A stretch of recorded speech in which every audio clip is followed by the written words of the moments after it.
চোর ধরো জেল ভরো, শুনেছে? তারপরে আমরা বললাম গ্রাম জাগাও চোর তাড়াও। পুলিশ করেনি। তাহলে পুলিশের চরিত্র এটাই।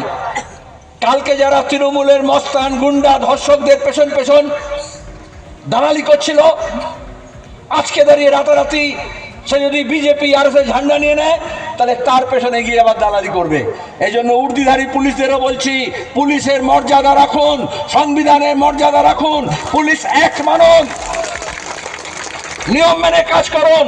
তাহলে কখনো এর জুতো চাটতে হবে না, কখনো ওর চটি চাটতে হবে না।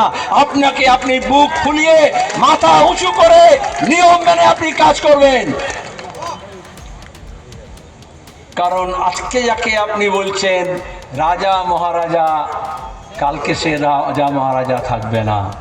রাহাত ইন্দোরের উর্দুতে একটা শের ছিল, আজ जो साहिब मसनद है, मसनद মানে বোঝেন তো, মসনদ সিংহাসন।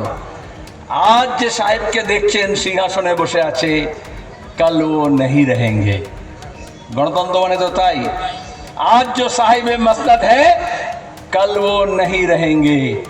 अरे हम सब किराएदार हैं। किराएदार माने भाड़ाटे। हम सब किराएदार हैं। मालिक के मकान थोड़े ही हैं। আমরা কি মালিক? কিন্তু শুভেন্দু হোক আর মমতা হোক, অভিষেক হোক আর শ্রমিক ভট্টাচার্য হোক, যে মনে করে মালিক হয়েছি, তাহলে ভুল করবেন। ভোট দিয়ে মানুষ মালিক ঠিক করে না। আইসিএসপি ডিএসপি কে বুঝতে হবে, যারা ভোটে জিতেছে তারা মালিক না।